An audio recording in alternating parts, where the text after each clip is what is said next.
आतंकवाद का तो कड़ा मुकाबला भारत कर ही रहा है। और जब से प्रधानमंत्री नरेंद्र मोदी जी बने हैं तब से उन्होंने आतंकवाद के खिलाफ जीरो टॉलरेंस पॉलिसी जो अपनाई है। हिंदुस्तान में कुछ पढ़े लिखे गुमराह लोगों को गुमराह करके और धर्म के नाम पर वो जिस साजिश को रच रहे, वो साजिश को नेस्त नाबूद भारत की सरकार, मोदी सरकार कर रही है। डॉक्टर्स थे, पढ़े लिखे, अच्छे पढ़े लिखे लोग थे, और वो जिस तरह ये काम कर रहे हैं वो कभी भी भारत में बर्दाश्त नहीं किया जा सकता है। कोई कायराना इस तरह की वारदात करता है तो उसका जवाब भी दिया है, और भारत सरकार उसका माकूल जवाब, उसका एकदम उचित समय पर कार्रवाई, जैसे हमने ऑपरेशन सिंदूर किया था वैसे ही हम लगातार इस तंत्र को तोड़ने की हमारी सरकार काम कर रही है। अरविंद केजरीवाल सेना के शौर्य पर सवाल कर रहे थे कि कहाँ हुआ हमला, हमें बताओ, ये सबूत मांग रहे थे।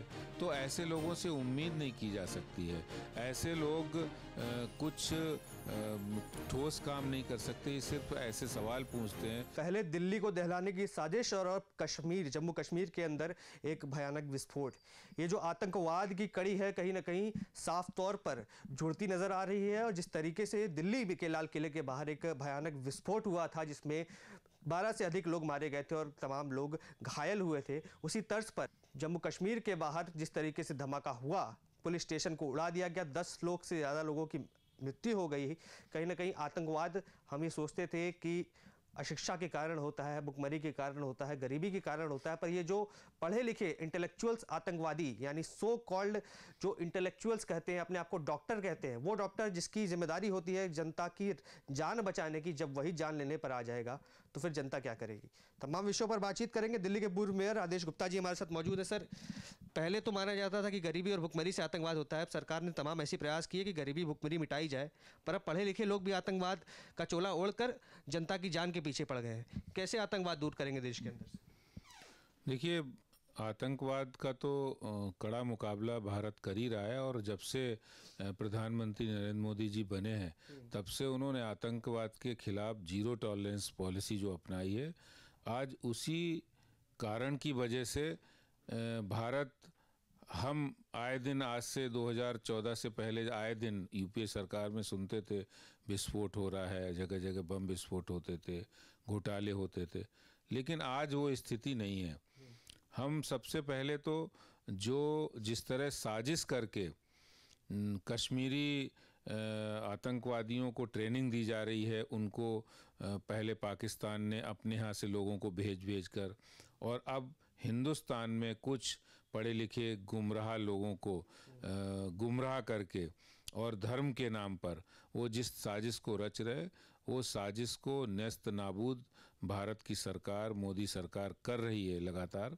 और यही कारण है कि 300 किलो से ज़्यादा 3000 किलो से ज़्यादा 2900 किलो विस्फोटक सामग्री उसी दिन पकड़ी गई। और ये खुफिया तंत्र की, हमारे सुरक्षा तंत्र की एक बहुत बड़ी कामयाबी थी, जिसके कारण से एक बहुत बड़ी जो दुर्घटना हो सकती थी, बड़ा हमला हो सकता था, बड़ी उनके द्वारा कायराना हमले हो सकते थे, उसको रोक लिया गया। हाँ, ये बात ज़रूर है कि जिस तरह से तत्परता से हमारे पुलिस तंत्र ने, खुफिया तंत्र ने जो देखा है कि जिस तरह लोगों को पकड़ा गया, वो सारे पढ़े लिखे लोगों का कनेक्शन निकला है। सभी डॉक्टर्स थे, पढ़े लिखे, अच्छे पढ़े लिखे लोग थे, और वो जिस तरह ये काम कर रहे हैं वो कभी भी भारत में बर्दाश्त नहीं किया जा सकता है। धर्म के नाम पर यहाँ पर जो हमारी कल्चर है, जो हमारी संस्कृति है, हमने इसका मुकाबला दोनों तरीके से किया है, सौहार्दपूर्ण तरीके से भी किया है, और अगर कोई कायराना इस तरह की वारदात करता है तो उसका जवाब भी दिया है, और भारत सरकार उसका माकूल जवाब, उसका एकदम उचित समय पर कार्रवाई, जैसे हमने ऑपरेशन सिंदूर किया था वैसे ही हम लगातार इस तंत्र को तोड़ने की हमारी सरकार काम कर रही है। नहीं, पर देखा गया कि जब धमाका हुआ दिल्ली के अंदर तो कहीं ना कहीं पूरे देश को एकजुट होकर आतंकवाद के खिलाफ एक स्वर में बोलना चाहिए था, पर कुछ राजनीतिक दल के लोग हैं वो कहते हैं कि कहाँ है प्रधानमंत्री, कहाँ है गृह मंत्री, क्यों भूटान की धरती से भाषण दे रहे हैं, हिम्मत है तो भारत के अंदर आए। कहीं इस तरीके की राजनीति जब होने लगती है तो कहीं ना कहीं आप समझते हैं कि दुर्भाग्य है देश का? देखिए बिल्कुल, ये जो राजनीति करने वाले लोग हैं वो तो कह रहे थे अफजल हम शर्मिंदा हैं और तेरे कातिल जिंदा हैं, इस तरह के नारे लगाते थे। और उनके साथ ये विपक्ष के लोग जो आज सवाल कर रहे हैं, अरविंद केजरीवाल सेना के शौर्य पर सवाल कर रहे थे कि कहाँ हुआ हमला, हमें बताओ, ये सबूत मांग रहे थे। तो ऐसे लोगों से उम्मीद नहीं की जा सकती है। ऐसे लोग कुछ ठोस काम नहीं कर सकते, सिर्फ ऐसे सवाल पूछते हैं, सेना के शौर्य पर सवाल पूछते हैं, भारत की रक्षा नीति पर सवाल पूछते हैं। लेकिन वही लोग इस तरह की कार्रवाई में उन लोगों के साथ खड़े दिखते हैं, उन लोगों की जाके वहाँ मरियम पुरसी करते हैं, जाके उनके जनाजे में शामिल होते हैं जाकर के। तो जो आतंकवादी हैं, जो देश विरोधी गतिविधियां करते हैं, उन लोगों के जनाजे में शामिल होते हैं। इसलिए इन लोगों को जनता बहुत अच्छी तरह देख चुकी है, जान चुकी है। और अब कांग्रेस, जो हमारे प्रधानमंत्री जी ने भी कह दिया है, ये कांग्रेस बिल्कुल मुस्लिम लीगी माओवादी कांग्रेस बन गई है, एमएमसी कांग्रेस हो गई है। ये वो कांग्रेस नहीं है जिसने देश को आज़ाद किया था।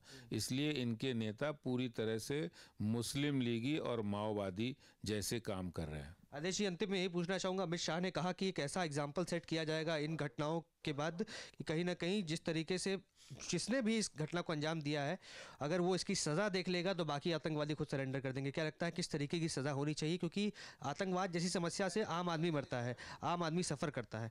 क्या एग्जाम्पल सेट करेंगे देश के सामने?